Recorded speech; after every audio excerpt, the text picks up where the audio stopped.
S, ಈ ವಿಚಾರಕ್ಕೆ ಸಂಬಂಧಪಟ್ಟ ಹಾಗೆ ನಮ್ಮ ಜೊತೆಗೆ ನಜೀಮಾ ಮಕ್ಕಳ ಪೋಷಕರು ಒಬ್ರು ಸಂಪರ್ಕಕ್ಕೆ ಬಂದಿದ್ದಾರೆ. ನಜೀಮಾ ಅವರು ನಮಸ್ತೆ. ನಮಸ್ತೆ, ಹೇಳಿ ಸರ್. ಮೇಡಮ್, ಈಗ ನೀವು ಹೇಳಬೇಕು, ನಾವು ಕೇಳಬೇಕು, ಏನು ಮೇಡಮ್ ಇದು ಪರಿಸ್ಥಿತಿ? ಅದೇ ನಮ್ಮ ಶಾಲೆಯಲ್ಲಿ 2 ಟೀಚರ್ಸ್ ನವರಿದ್ದಾರೆ. 7ನೇ ಕ್ಲಾಸ್ ತನಕ ಕ್ಲಾಸ್ ಉಂಟು. ಈ 2 ಟೀಚರ್ ಸಾಕಾಗ್ತಾರ 7ನೇ ಕ್ಲಾಸ್ ತನಕ?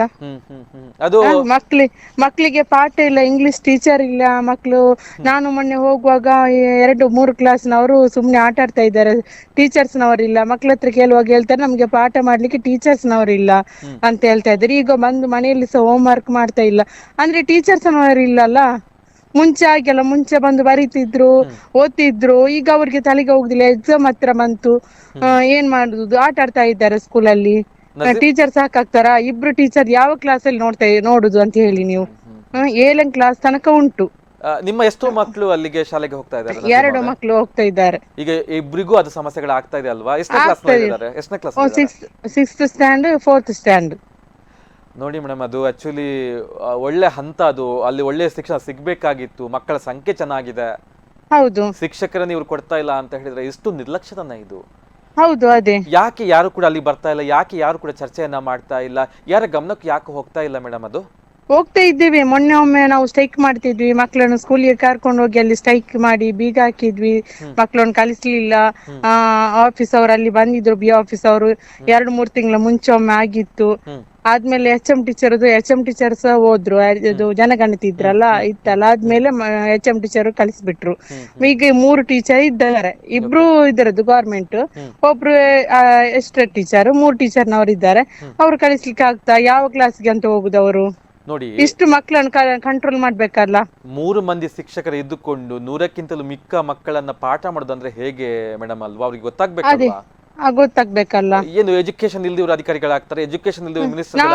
ನಾವು ಬಡವರು, ನಮ್ಗೆ ಇಂಗ್ಲಿಷ್ ಮೀಡಿಯಂಗೆ ಕಲಿಸ್ಲಿಕ್ಕೆ ಆಗಲ್ಲ. ನಾವು ಗೌರ್ಮೆಂಟ್ ಸ್ಕೂಲ್ಗೆ ಕಲಿಸ್ಕೊಂಡು ಮಕ್ಕಳನ್ನ ಮಕ್ಕಳಿಗೆ ನಾವು ಯಾಕೆ ಕಲಿಸುದು? ಮಕ್ಕಳಿಗೆ ಒಂದು ಎಜುಕೇಶನ್ ಬೇಕಂತ ಹೇಳಿ ನಾವು ಕಲಿಸುದಲ್ಲ ಮಕ್ಕಳನ್ನು ಶಾಲೆಗೆ.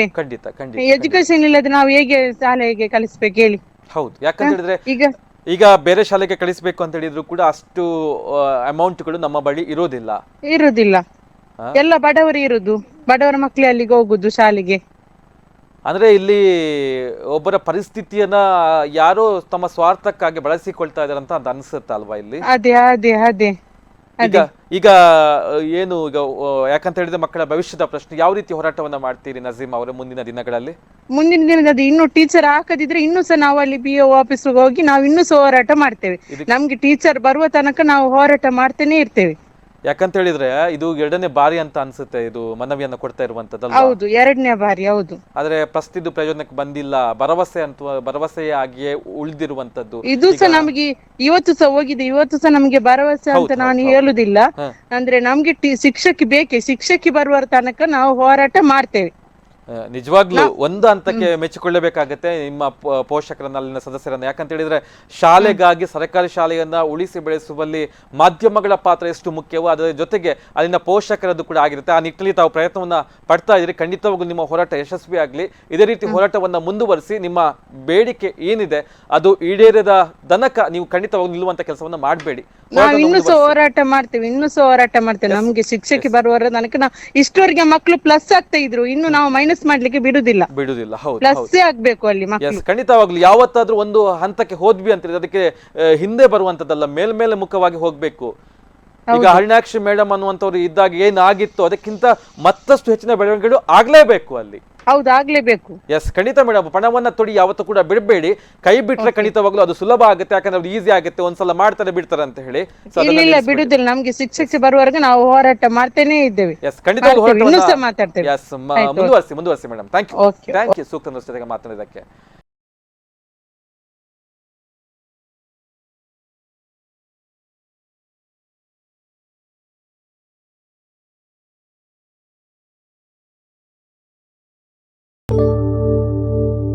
ಒಂದು ಹೆಜ್ಜೆಯಿಂದ ಬದಲಾವಣೆ ಆರಂಭ. ಆ ಹೆಜ್ಜೆ ಇಲ್ಲಿಂದಲೇ ಪ್ರಾರಂಭ.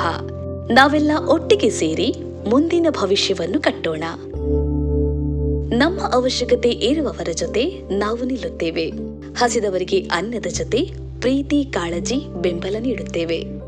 ಅಗತ್ಯ ಇದ್ದವರ ಬಳಿ ಹೋಗಿ ಶಿಕ್ಷಣ ನೀಡಿ ಅವರ ಬದುಕನ್ನ ಹಸನಾಗಿಸಿ ಕನಸು ನನಸಾಗಿಸುವ ಭರವಸೆ ನೀಡುತ್ತೇವೆ.